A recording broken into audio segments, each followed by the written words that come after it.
తాకట్టులో ఉన్న బంగారాన్ని విడిపించి ఆ రోజు ఆన్లైన్ రేటుకే మేము కొంటాం. Sharma gold company.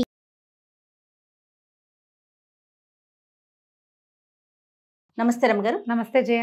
రమగారు, శత్రుపీడలు ఉన్నాయి, మనకేదో నెగిటివ్ ఎనర్జీ అనిపిస్తుంది. కొంతమంది వచ్చేళ్తే అట్లా అనిపిస్తూ ఉంటుంది, కొన్ని ప్లేసెస్కి వెళ్తే అలా అనిపిస్తుంది. మనం బయటికి వెళ్ళి వచ్చినప్పుడు ఎందుకు ఒకలాంటి అనీజీనెస్ తెలుస్తూ ఉంటుంది. ఇవి తొలగిపోవాలంటే శాస్త్రం ఏమన్నా చెప్పిందా? మనకు అసలు సిమ్టమ్స్ ఏమన్నా తెలుస్తాయా? దిష్టి తగిలిందని, దిష్టి తగిలింది, ఇంట్లో ఏదో ఒక ఏమన్నాలంటే నకారాత్మక శక్తి అంటారు, నెగిటివ్ ఎనర్జీ అవును ఉందా అని మనం ఫీల్ అవుతాం జయ. ఎక్కడికైనా వెళ్ళించాం, మిక్సీ చెడింది, ఇది బాగు చేయించాం, జార్ చేయి పడిపోయింది, చేయి తప్పి అది కాస్త విరిగింది. మిక్సీ కోసం ఓసారి బజార్ వెళితే మర్నాడు మళ్ళీ జార్ కోసం మళ్ళీ వెళ్లాల్సి వస్తుంది. కప్పులు పగిలిపోతాయి, ప్లాస్టిక్ సామాన్లు పగులుతాయి, ఒకదాని తర్వాత ఒకటి. ఎంతసేపు ఏదైనా చేయి జారి పడిపోతూ ఉంటుంది, పడిపోతాయి.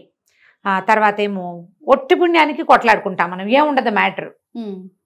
పిల్లలు ఏడుపు మొదలు పెట్టేసరికల్లా అక్కడ స్టార్ట్ చేసి మీ అమ్మ మీ నాన్న దాకా వెళ్ళిపోతాం మనం కొట్లాడుకుని.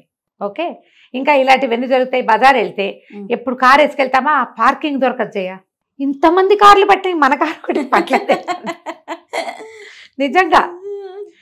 ఏదో షాపింగ్ చేసి బోల్డెన్ బట్టలు కొనుక్కొస్తామా, ఒకదానికి అదేదో బాగుండదు, ఒకటి బాగుండదు, దానికి మ్యాచింగ్ జాకెట్ ఉందనుకుంటాం, ఉండదు. ఏం నా జీవితం ఇలా ఉంది అనిపిస్తుంది, అనిపించిందా అనిపిస్తుంది అవునా? అక్కడి నుంచి ఎక్కడికైనా తొందరగా వెళ్ళాలంటే ఒకదానికి ఒకటి దొరకదు మనకి, ఈ కొంపలోనే ఏదో ఉంది అనిపిస్తుంది కదా. ఇంట్లో వాస్తు దోషాలు ఏమైనా ఉంటే ఉండొచ్చు. ఒట్టి పుణ్యానికి ఎవరింటికో వెళ్ళి అక్కడ కూడా కొట్టుకుంటాం, మన ఇద్దరం మొగుడు పెళ్ళాలం. ఎందుకు కొట్టుకుంటామో తెలియకుండా వేరే వాళ్ళ ఇంట్లో కూడా పిల్లల్ని ఒట్టి పుణ్యానికి కొట్టి తిట్టేస్తాం. పక్కింటి వాళ్ళతో పిచ్చి తగాదాలు. ఏదో మంచి ముచ్చటపడి ఒక మొక్కలు తెస్తే అవి ఇందులో సగం చచ్చిపోతూ ఉంటాయి. ఇంత నెగిటివిటీనా? గింజలు పెడతామా, ఒక గింజ రెండు గింజ తప్పాతాలు మొలుస్తాయి, చచ్చినా రావు. ఆలోచించండి, ఇవన్నీ మనకు ఉన్నాయా? పోనీ ఇందులో కొన్ని ఉన్నాయా? కొన్ని డెఫినెట్ గా ఉంటాయి. వీటన్నిటికీ ఏదో ఒక నెగిటివ్ ఫోర్స్ మనకు అడ్డం పడుతూ ఉంటుంది. ప్రతి చోట పాజిటివ్ ఎనర్జీ ఎలా ఉంటుందో నెగిటివ్ ఎనర్జీ అలాగే ఉంటుంది. వెలుగు చీకటి, చీకటి వెలుగులు కలిసి ఉండవా? అవును. కలిమిలేమి కావడికి ఉండాలని చెప్తుంటారు, రెండు ఉంటాయి, అలా బ్యాలెన్స్ అవుతూ ఉండాలి. వీటిల్లోంచి కొన్నిట్లోంచి అయినా మనం తప్పుకోవాలంటే ఎలా? కొన్నిటైనా తప్పుకోవాలి. నేనైతే ఇల్లు క్లీన్గా ఉంచుకోవాలి అని భావిస్తాను జయ. మన ఇంట్లో ఉపయోగం లేని ప్లాస్టిక్ డబ్బాలు, ఇప్పుడు ఇవాళ రేపు ఫుడ్స్ కొంటామా, డబ్బాలు వచ్చేసాయా, డబ్బాలన్నీ తోమి పక్కన పెట్టుకుంటూ ఉంటారు. డిస్పోజబుల్ డబ్బాలు ఇంట్లో ఉంచద్దు, తీసి పడేసేసేయండి. 1-2 times మించి వాడద్దు. మామూలుగా పని వాళ్ళకి ఏమైనా ఇవ్వడానికి, మనమే ఏదైనా క్యారీ చేయడానికి అలా దాచిపెడతారు. పైలప్ చేసేయిపోకండి, ఒక 2-3 ఉంటే సరిపోతుంది, 50 ఎందుకు కదా. అసలు ఆ ప్లాస్టిక్ డబ్బాలు వాడకుండా మన ఇంట్లో ఉండే స్టీల్ డబ్బాలు వాష్ చేసి లోపల పెట్టుకోగలిగేవే వాడుకోండి, ఎక్కువ లైఫ్ ఇచ్చేవి. ప్లాస్టిక్ డబ్బాల్లో తింటమే మన కర్మ. ఆ కర్మకి కొనసాగింపు ఎందుకు, దిక్కుమాల కర్మ, మళ్ళీ ఎందుకు కొనసాగించాలి? దిబ్బల కొట్టండి, వాటిని ఉంచద్దు. అట్టపెట్టెలు, పాతవి, పాత బట్టలు, పిల్లల చిన్నప్పటి సామాన్లన్నీ, బొమ్మలు, బొటికలు, తల్లేంది తోకలేంది బొమ్మలు బయటపారేయండి. సీసాలు లేని మూతలు, మూతలు లేని సీసాలు బయటపారేయండి. విజ్జోడైపోతాయి. ఒక అరడదని కప్పులు అలా కొనుక్కుంటామా, అందులో 3 ఇందులో 2 మిగులుతూ ఉంటాయి. కొన్నిటికి చెవులు విరుగుతాయి, చిన్న చిన్న పగుళ్ళు వస్తాయి. పగిలినవి విరిగినవి ఉంచద్దు, కొత్తవి కొనుక్కోలేకపోతే మానేసేయండి. ఉన్న వాటితో శుభ్రమైన వాటినే వాడుకోండి. పగిలిన కప్పులు ఉంచద్దు. బట్టలు ఏమైనా చిరిగితే, నైటీలు కుట్లు ఏం పాయింట్లు చెప్తారు, నిజం చేయాలి. అవునా కాదా చెప్పు? అవన్నీ దరిద్రాలేనమ్మా మన కర్మకి. నిజంగా అవును. కుట్టేయండి దాన్ని కూర్చుని. చిరిగిన గుడ్డ కట్టుకోవద్దంటే ఎన్నని మానేసుకుంటారు జయ. ఎవరైనా ఊడిపోతే మనం కుట్టుకోవాలి. ఎక్కడైనా చిరిగితే ఎక్కడైనా కొంచెం చిరిగింది, దాన్ని డార్నింగ్ చేయించేయండి, రఫ్ చేయించేసేయండి. చిరిగిపోయిన దుప్పట్లు, పాత పడిపోయిన పిల్లో కవర్లు, పాత దిళ్ళు, ఇవన్నీ నెగిటివ్ సోర్సెస్ని పట్టుకుంటాయి. మంచాల కింద బోలెడని సామాన్లు పెడతారు, ఎప్పటికప్పుడు దులుపుకొని. ఇప్పుడు మనకు అన్ని మంచాలు ఇవి వచ్చినాయి కదా, బాక్సులు. ఆ బాక్సులు నిండా సామాన్లే, ఉపయోగపడవు, చావు. సంవత్సరానికి ఒకసారి వాడుకునే రగ్గులు, ఊలెన్వి అవన్నీ అందులో పడేస్తాం. పాత బట్టలు అందులో చేరుస్తాం. ప్రతి 3-6 నెలలకి బీరువాలు మొత్తం దొర్లించి కిందకి. ఉపయోగపడదు అని అనుకున్న దాన్ని ఎవరికి ఉపయోగపడుతుందో వాళ్ళకి ఇచ్చి పారేయండి, అమ్మేయండి. లేకపోతే ఇప్పుడు పాత బట్టలు, యూజ్డ్ క్లోత్స్ కొనేవాళ్ళు కూడా బోల్డ్ మంది వచ్చారు, అమ్మేయండి. పాత మిక్సీలు, పాత జార్లు. కొత్త మిక్సీ కొంటామా, పాత మిక్సీ ఎవరికి ఇవ్వం, అదో పక్కన ఉంటుంది అనాథ ప్రేతంలాగా. ఎందుకు?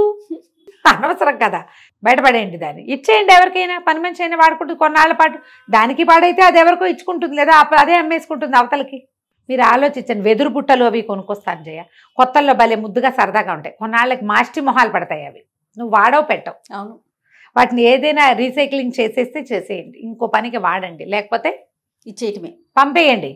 ఇచ్చేయద్దు, పారేయమంటున్నాను, అనకుండా ఇలా చెప్తాను అంతే. ఓ అంతేనా? ఇక నువ్వు ఏదైనా సరే, ఇయర్ రింగ్స్, సైడ్ పిన్స్, ఈ మెల్లో పెట్టుకునేవి, పూసలు, పిల్లలవి వస్తువులు తయారు చేసేవి ఏమిటో అవి. మా ఇంట్లో అయితే జయ, మా వాడి క్విల్లింగ్ సామాన్లు, సిల్క్ థ్రెడ్ సామాన్లు, ఇంకేం నిట్టింగ్ సామాన్లు, అందులో కార్తీక్ బాగా చేస్తాడు కదా. చేసేవాడు, వాడు తాడు కాదు ఇప్పుడు, వాడు ఎప్పటి సంగతో. ఇక ఎప్పటికప్పుడు రంగులు, పేస్ట్లు, కలర్లు, గోడల మీద వేసేవి, పుస్తకాల మీద వేసేవి, పేపర్ల మీద వేసేవి, నగలు గోడల మీద వేసుకునేవి, ఇక ఎన్నో. పడేటివేనా? ఆ పారేయటమే, ఇచ్చేయటమే. ఏమన్నా పిల్లలు ఆడపిల్లలు వస్తే మా సరదాగా ఉందా చేసుకుంటావా అని ఎలా చేసుకోవాలో కాస్త 2-3 వాక్యాల్లో చెప్పి ఇచ్చే, మనమే నేర్పించి ఇచ్చేయటమే, పారేసుకోవటమే. ఇదే పని. పాత పుస్తకాలు, పాత అట్టపెట్టెలు, పాత చెక్క పెట్టెలు ఇంట్లో ఉంచకండి. తర్వాత ఇక్కడి నుంచి ఇది ఇల్లు చాలానే చేసాం. క్లటర్ కంట్రోల్ అంటారు, how to clean your clutter చూసి చేసేయండి. నెక్స్ట్, మిమ్మల్ని మీరు క్లటర్ కంట్రోల్ చేయండి. ఎలా? Positive, be positive. ఎప్పుడు మనం పాజిటివ్గానే ఉండాలి. నెగిటివ్ ఆలోచనలు వస్తూనే ఉంటాయి మనకి. ఎక్కడికైనా బయలుదేరుతాం, అక్కడ ఎట్లా ఉంటుందో అనుకోవద్దు, అన్నీ బాగుంటాయి అనుకోండి, ఆల్ ఈజ్ వెల్ అనుకొని వెళ్ళటం. ఏదైనా బాగోలేదు చిరచిరలాడిపోవద్దు. నీకు చిరాకు పెరిగిందా, నెగిటివ్ ఫోర్స్ నీ మీద ఎక్కేసింది, చీరలాడద్దు అని. ఇలాగే ఉంది ఇవాళ రేపు అన్ని చోట్ల. మనమేం దిగొచ్చామా, అందరిలాగానే మనకు కూడా వస్తుంది. ఇలాంటి ఆలోచన ధోరణి ఉండాలి. ఎక్కడి నుంచైనా బయట నుంచి వచ్చినప్పుడు ఇమ్మీడియట్గా కాళ్ళు కడుక్కోండి. ఇంట్లోకి రావటం ఏంటి, కాళ్ళు చేతుల మొహం కడిగేసేయాలి. ఏ బట్టలు కట్టుకెళ్ళారో వాటితో సోఫాల్లో పడి ఉండద్దు, మంచాలు ఎక్కదు. పొరపాటు కూడా బయట నుంచి వచ్చిన బట్టలతోటి మంచం మీద ఎక్కద్దు. మీకు ఎంత తలనొప్పిగా ఉన్నా సరే, ఆ చీర డ్రెస్సో, మగవాళ్ళు అయితే ప్యాంట్ షర్టు, ఆడవాళ్ళు అయితే చీరలో డ్రెస్సులో విప్పో పక్కన పడేయండి. తర్వాత మడుచుకోండి, పోని మడవగలితే మడవండి వెంటనే, లేకపోతే లేదు. ముందు కాళ్ళు చేతులు మొహం శుభ్రంగా కడుక్కోండి. వేరే ఫ్రెష్ బట్టలు వేసుకోండి, కాసిన మంచినీళ్ళు తాగండి, అప్పుడు పడుకోండి. ఒకవేళ రాత్రి ఇప్పుడు సాయంకాలం పూట వెళ్ళారు, రాగానే ఇంట్లో ఒక అగరొత్తి వెలిగించుకోండి, కాస్త ధూపం వేసుకోండి. వీటి వల్ల మీ నెగిటివ్ ఫోర్సెస్ తగ్గిపోతాయి. ఇది ఆలోచించండి. ఇప్పుడు నేను చెప్పినవన్నీ అందరికీ తెలుసు, అందరికీ ఉండేవే. మనం సరిగ్గా దాన్ని సమాధాన పరుస్తున్నామా లేదా అనేది చూసుకోండి. కాదే ఒక పిల్లాడు ఏడుస్తాడు, ఏం చేస్తావు నువ్వు? ఓ పిల్లాడు చూస్తున్నాడు ఇక్కడ, వాడు ఏడుస్తుంటాడు, ఏం చేస్తావు? ముందు ఎత్తుకుంటావు, జో కొడతాము, ఆకలిస్తుందేమో చూస్తాము, వస్తుందేమో చూస్తాము, ఏదైనా పెట్టానే ట్రై చేస్తాం, అది చూడని చూపిస్తాం, లేదా ఫోన్ చేతిలో పెడతాం, ఏదో ఒకటి చేస్తామా? ఎన్ని చేసాం సమాధానాలు? మనం కూడా అంతే. ముందు ఏం చేయాలనేది ఆలోచించాలి. అన్నీ చేసి చూడండి, ఎక్కడో చోట సమాధానం లభించింది. ఇల్లు క్లీన్గా ఉంచుకుంటే మనకు సమస్యలు తక్కువగా ఉన్నాయి, చేసేయండి. ఎప్పుడు ఇల్లే క్లీన్ చేసుకుంటూ ఉండండి. మనమే సరిగ్గా లేము, మనం రిపేర్ చేసుకుందాం అనిపిస్తే చేసుకోండి. ప్రతి వాళ్ళకి సమస్యలు వస్తాయి, సమస్యలు సహజం. లోకంలో వెలుగు చీకటి ఉన్నట్టే. దీనికి రెడీగా ఉందాం. ఏదైనా వస్తే దానికి కావాల్సింది చేద్దాం. వచ్చిందని ఏడుస్తూ కూర్చుని నెత్తి మీద పెట్టి చేతులు పెట్టుకుని వాస్తు బాగోలేదా, ఇల్లు బాగోలేదా, అది బాగోలేదా, నా జీవితం ఇలా అయిపోయింది, ఇలా బాధపడద్దు. ఇవి అందరికీ వస్తాయి. ఎలా వదిలించుకోవాలో ఆలోచించాలి. రమగారు, బీ పాజిటివ్ అంటే గుర్తొచ్చింది, చాలా విషయాలు చెప్పారండి మీరు. బీ పాజిటివ్ లో చాలా వీడియోలు, మంచి మంచి విషయాలు. మళ్ళీ చెప్పే ప్రయత్నం చేయండి రమగారు, ఇంకొకసారి మళ్ళీ కొత్త విషయాల్ని కొత్తగా ప్రేక్షకులకు అందిద్దామండి. అలాగే, రైట్ అండి, నమస్తే.